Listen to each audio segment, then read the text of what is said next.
Labas vakaras. Aš tikiu, kad pritarsite man, kad išėjus į lauką iš tiesų jau galima užuosti pavasarį. Ir praeitą savaitgalį mes visi kartu atšventėme pačią gražiausią pavasario šventę, tai Velykas. Visi dažėme kiaušinius ir ko gero, kai kurie gailėjome, kad ta šventė tokia trumpa, kad tie margučiai iš tiesų labai trumpai mes galime juos pasidžiaugti. Tačiau pagal mūsų tradicijas, pagal mūsų senolių tradicijas, margučius dar galime dažyti bus ir ateinantį savaitgalį, tai yra per vaikų Velykėlės. Ir taip pat margučiai yra dažomi sekminių dieną, taip kad kurie norite dar dažyti margučius, iš tiesų progų tai padaryti bus. Na, jeigu aš jau pradėjau kalbėti apie vaikų Velykėlės, tai yra balandžio 15 dieną, jos vyks sekmadienį ir mūsų kultūros centras visus maloniai kviečia į vaikų folklorų kolektyvų šventę Čirų vyrų pavasaris, kuri prasidės mūsų kultūros centro didžiojoje salėje 10 val. Ryto.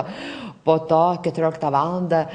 Prasidės suaugusių žmonių folkloro kolektyvų, pavienių atlikėjų ir kaimų kapelijų šventį Trenk polkutę. Ir tarpe 13 val. Tarp šių dviejų švenčių į mūsų miestą atvyksta garbi komisija.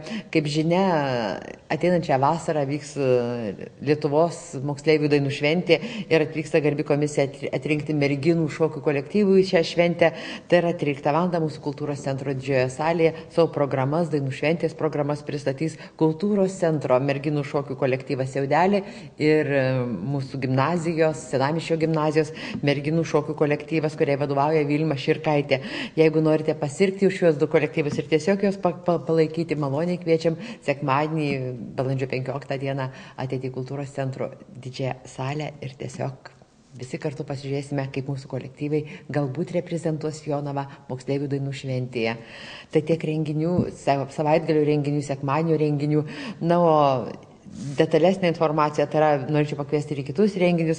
Balandžio 13 dieną 18 val. Mes kviečiame į aktorių ansamblio Degam spektaklį Tetos ir šio spektaklio režisierius Juozas Jovaitis, bilieto kaina 15-20 litų.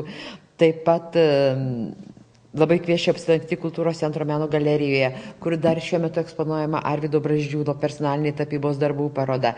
O balandžio 20 dieną 17 val. Mes darysime Kauno kolegijos Justino Vienožinskio menų fakulteto studentų baigiamųjų darbų ir dėstytojų darbų parodą. Taip kad maloniai kviečiame užsukti taip pat į kultūros centro meno galeriją. Na ir kinas, kuris kultūros centre rodomas 2 kartus savaitėje, taigi balandžio 15 dieną 18 val. Mes kviečiame pasižiūrėti lietuvišką filmą, sukurtą pagal Jurgos Ivardauskaitės romaną Miegančiųjų drugelių tvirtovė. Ir šis filmas pasakoja apie Moniką, pasiturinčią 50-metę moterį, kuri ištekėjusi už jaunesnio vyro, jos gyvenime nieko netrūksta, tačiau įvykiai, kurie įvyksta Monikos gyvenime, ją priverčia pasižiūrėti į gyvenimą visiškai kitaip. Ir filmo kūrėjai rašo, kad filmas išsaugojo rašytojai būdingą žaismingą, kiek ironišką, kartais vulgariai sarkastišką stilių. Jis ne vienam primins situacijas, kuriuose iš tiesų griūna visos buvusios gyvenimo vertybės. Ir balandžio 14 dieną 16 val. Tai yra šeštadienį kultūros centro salėje žiūrėkite nuotykių veiksmo filmą Kelionė į paslaptingą salą. Visą informaciją apie kultūros centre organizuojamus renginius jūs galite surasti užsukę į mūsų internetinę svetainę jkc.lt. Kultūros centro metų rėmėjas akcinė bendrovė Achema. Dėkojame jiems už gerumą, dėkojame jums už dėmesį, iki pasimatymo. Garbėsiu Kristui, mylėjai televizijos žiūrovai, šiandien antrasis Velykų sekmadienis, ne šiandien, bet šį savaitgalį priartėjo. Ir mintis tai tokia labai graži, be tikėjimo neturim gyvenimo. Aišku, taip deklaratyviai atrodo, bet pagalvo, visi kažkur skuba, lekia, gyvenime neranda vietos. Na ir kaip tą vietą rasi, kai nežinai ką daryti. Visi kažkokie tai, tokie judantis, kažką bandantis daryti, bet matom, kad visuomenė, politika, ką be paimsi, kurią sritį be paimsi, visos kažkaip pažeistos ir nefunkcionuoja taip, kaip turėtų funkcionuoti.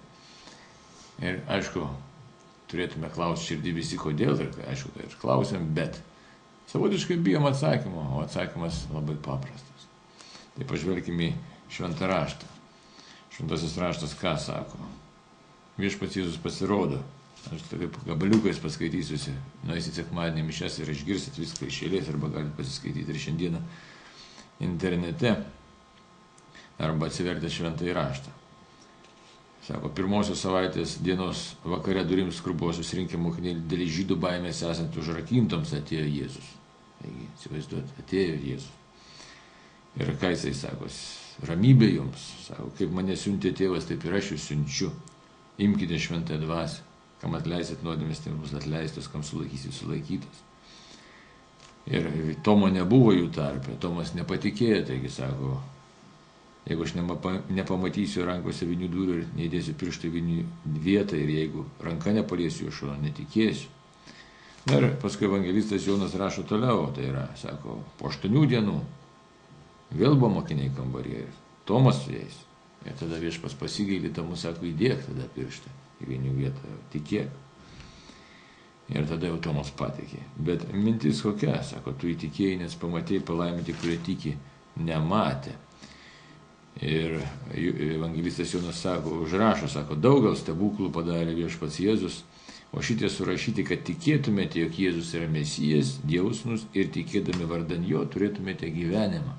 Tai mes susiduriam šiaip iš esmės visą laiką, kiekvieną dieną visuose savo reikaluose su gyvenimo ir mirties problema, arba buvimo ir nebuvimo problema.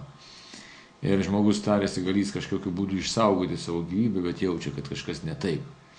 Tai kas mus išsaugo gyvybę, kas mums ją duoda visų pirma, kas ją išsaugo, kas mus veda gyvenimo keliu, čia yra labai svarbu. Ir kas pasakyta už tai apaštalo Jono pirmajam laiške.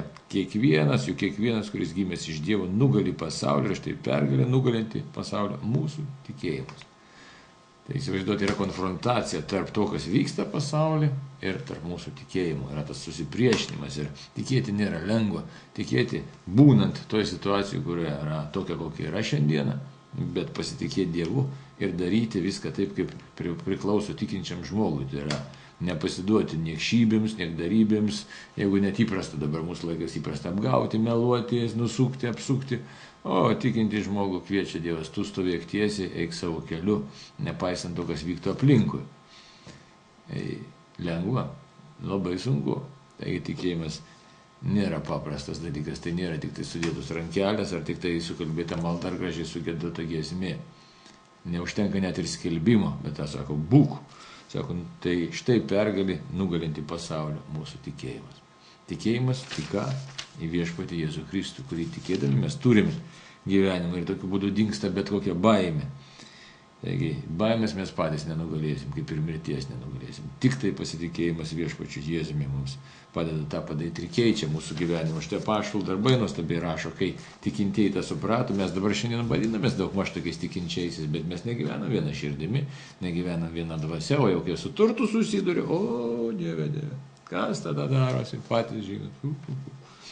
Nuo mažo iki didelio, nuo didelio iki mažo ir visiems ir parapiečiams, ir kunigams, visiems iškart pasidaro baisu, kai tą klausimą palėtė ir visi žiūrim, kad iš mūsų kišenės neiškristų nei vienas centas, bet tik įbirėtų. O apaštalų darbuose kas parašyta? Visas tikinčių būrys turėjo vieną širdį ir vieną sielą. Ką turėjo, ne vienas nevadino savo nuosavybę, bet jiems visa buvo bendra. Apaštalai su didžia galybė liudijo apie Viešpaties Jėzus prisikėlimą ir juos lydėjo malonės gausa. Taipogi jų tarpe nebuvo vargšų, kurie turėjo žemės sklypus ar namus, jos parduodavo, gautus pinigus sudėdavo prie apaštalų kojų ir kiekvienam buvo dalijama, kiek kam reikėjo. Tai čia kas prisimena komunistinius laikus, tai iš kur paimta visa doktrina, ne, kad sukursim tiek, kiek kiekvienas atiduos, kiek pagal galimybės, pagal sugebėjimus ir jums pagal poreikius. Nukopijavo iš švento rašto, išvertė, tik Dievas išoperavo. Bet šiandieną kitą vertus mes to ir nedarom, kol kas, sakau, nedarom. Toli mūsų širdis nuo Viešpatės, todėl kad Viešpats kol kas nėra pirmoje vietoje, prisipažinkim, tai švento rašto mintis yra nežiūrėti nei kairę, nei dešinę, bet Dieve, tu vesk mane, tu mane vesk. Aš nesu pajėgus įgyvendinti, kas čia parašyta, nesu, taip turėtų būti ir tai buvo. Mes šiandien esame atitolę nuo tavęs, Dieve, ir todėl problemų labai labai daug. Visokių problemų, asmeninių, šeimoje, visuomeninių, ir jų bus ir daugės, kol nesurasime kelią pas tave. Taip kad Tiesiog duok Dieve kiekvienam asmenišką atsivertimą. Čia šiandien ir dabar. Patikėti, kad tu esi sprendimas, tu esi kelias, tu esi gyvenimas, tu esi tiesa. Visos kitos tiesos jos nieko vertos. Taip kad drąsos žengiant tikėjimo keliu ir ryžto daug mūsų Viešpatie visiems. Taigi dar kartą su Velykų šventėmis. Amen.